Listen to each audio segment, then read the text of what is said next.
नमस्कार दोस्तों आज के वीडियो में हम बात करेंगे पशु में होने वाली पॉइजनिंग के इलाज के बारे में। और पॉइजनिंग भी ऐसी पॉइजनिंग जिसका हमें पता नहीं है कि ये पॉइजनिंग किस वजह से हुई है। कई बार क्या होता है कि पशु में पॉइजनिंग की शिकायत हो जाती है और हमें उसकी पहले की हिस्ट्री नहीं मालूम होती है कि उसमें किस वजह से पॉइजनिंग हुई है। तो ऐसी कंडीशन जिसमें हमें पॉइजनिंग होने के कारणों का पता नहीं है, उस समय हमें क्या इलाज करना चाहिए, इस बारे में बात करेंगे। तो ऐसी पॉइजनिंग जिसका हमें हिस्ट्री पता नहीं है या जिसका हमें कारण पता नहीं है, तो उस कंडीशन में हमें पशु को क्या इलाज देना चाहिए। वैसे तो लगभग सब पॉइजनिंग के एंटीडोट होते हैं, परंतु ऐसी कंडीशन जिसमें हमें पता ही नहीं है कि पशु में जहर किस वजह से हुआ है, इसमें पॉइजनिंग किस वजह से हुई है, तो ऐसी स्थिति में हमें पशु को क्या इलाज देना है। ऐसी स्थिति में पशु को इलाज देने से पहले हमें पता होना चाहिए कि पशु में पॉइजनिंग के सिम्टम्स क्या होते हैं। जब पशु में पॉइजनिंग होती है तब उसमें क्या क्या लक्षण प्रकट होते हैं, हमें लक्षणों के बारे में पता होना बहुत ज़्यादा ज़रूरी है। तो आइए सबसे पहले हम बात करते हैं कि जब पॉइजनिंग होती है तो पशु में कौन कौन से लक्षण प्रकट होते हैं, उसमें क्या सिम्टम्स दिखाई देते हैं।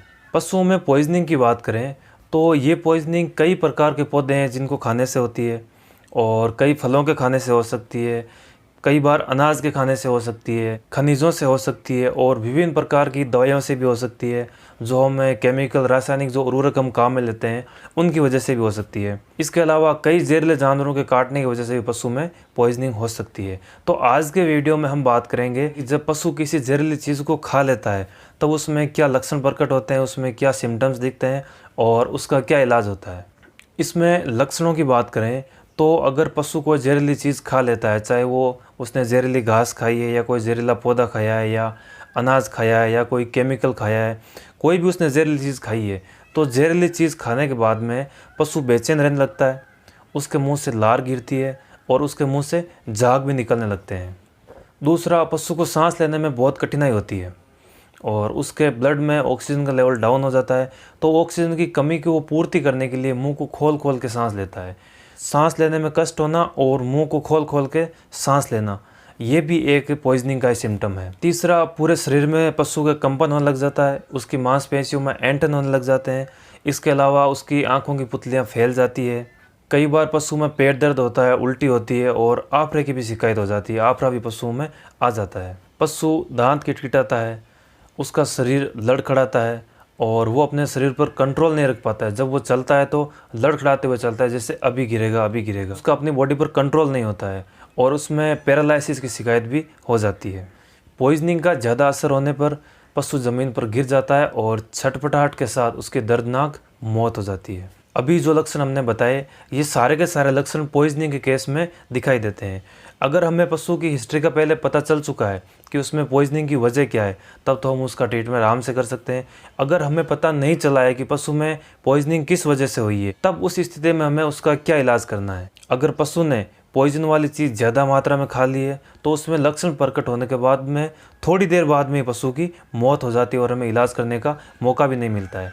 अगर पशु ने पॉइजन वाली चीज़ कम मात्रा में खाई है, उसने थोड़ी खाई है, तो उसमें लक्षण भी कम प्रकट होंगे, उसमें जहर भी कम होगा और हमें इलाज करने का वहाँ मौका मिल जाता है। तो ऐसी स्थिति में जब हमें पता नहीं है कि पॉइजन किस वजह से हुआ है तो क्या इलाज करना है, ऐसी स्थिति में हमें सर्वप्रथम पशु को एक्टिवेटेड चारकोल दिलाना है। अगर एक्टिवेटेड चारकोल नहीं मिलता है तो हम लकड़ी के कोयले को पीसकर और पानी के साथ में मिलाकर पिला सकते हैं।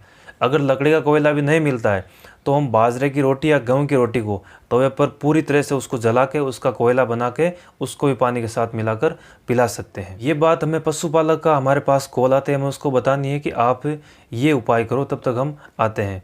और फिर उसको हम जो चारकोल दिलाते हैं, चारकोल यानी कोयला, ये पॉइजन के अवशोषण का काम करता है और ये उसको ब्लड में जाने से रोकता है। फिर जब वहाँ हम पहुँच जाते हैं तो वहाँ हमें क्या इलाज करना है, तो ऐसे केस में हमें फ्लूइड थेरेपी यूज़ में लेनी है।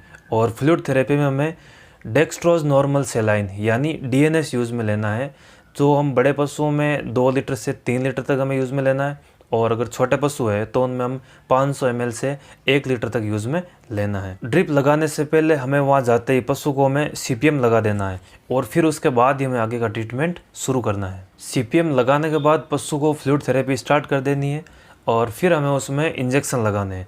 तो इंजेक्शनों में सबसे पहला जो हम इंजेक्शन यूज़ में लेना है वो हमें यूज़ में लेना है एट्रोपिन सल्फेट, और इसको हमें DNS के साथ में IV लगा देना है। एट्रोपिन सल्फेट ये किसी भी प्रकार का अगर पॉइजन है तो उसको ये कम करने का काम करता है। इसके अलावा इंजेक्शन ट्राइविवेट और इंजेक्शन न्यूरोकाइंड ये हमें लगाने हैं और ये भी हमें ड्रिप के साथ में ही IV लगाने हैं। इसके बाद CBG कैल्शियम बोरोग्लूकेनेट हमें लगानी है। इसको हमें आधी तो IV लगा देनी है और आधी को हमें सबकट लगानी है। यहाँ कैल्शियम भी यूज़ में लेना बहुत ज़्यादा ज़रूरी है क्योंकि कैल्शियम मसल्स में और हार्ट में सक्रियता और संकुचन करवाता है, तो हमें यहाँ कैल्शियम ज़रूर लगाना है। इसके बाद हमें मस्कुलर इंजेक्शन लगाने हैं जिनमें हमें इंजेक्शन सिक्विल लगाना है और सिक्विल हमें यहाँ 5 ml लगाना है जो IM रूट से लगाना है। सिक्विल मसल्स में अकड़न को कम करेगा, ऐंठन को कम करेगा, जिसकी वजह से पशु में रिकवरी के चांस भी बढ़ जाएंगे। इसके अलावा हमें पशु को मैग्नीशियम सल्फेट देना है जो हमें ओरली रूट से देना है। इसको पानी के साथ मिलाकर पिलाना है। एक बार वापस ट्रीटमेंट देख लेते हैं कि हमें क्या क्या ट्रीटमेंट देना है। तो इसमें सबसे पहले हमें वहाँ जाते ही इंजेक्शन CPM मस्कुलर लगाना है और उसके बाद में हमें फ्लूइड थेरेपी यूज़ में लेनी है। तो फ्लूइड थेरेपी में हम DNS यूज़ में लेंगे और उसके बाद में हम इसमें लगाएंगे CBG। और इंजेक्शनों की बात करें तो इंजेक्शनों में हम लगाएंगे एट्रोपाइन सल्फेट जिसको हम लगाएंगे IV DNS के साथ में, और ट्राइवेट न्यूरोकाइंड लगाएंगे जो हम इंट्रावेनस लगाएंगे वो भी DNS के साथ में लगाएंगे। इसके अलावा मस्कुलर में हम सिक्विल इंजेक्शन लगाएंगे और अगर पशु को आराम मिल जाता है तो उसके बाद हम उसमें B complex with liver extract भी यूज़ में लेंगे। और इनके अलावा पशु को एक्टिवेटेड चारकोल पिलानी बहुत ज़्यादा ज़रूरी है और मैग्नीशियम सल्फेट भी ओरली रूट से हमें देना बहुत ज़्यादा ज़रूरी है। एक्टिवेटेड चारकोल जो पॉइजन को अवशोषित करेगा, उसको ब्लड में जाने से रोकेगा, और मैग्नीशियम सल्फेट ये एक परगेटिव है तो ये दस्त कराएगा, जो पॉइजन है उसको दस्त के मार्ग से बाहर निकालेगा।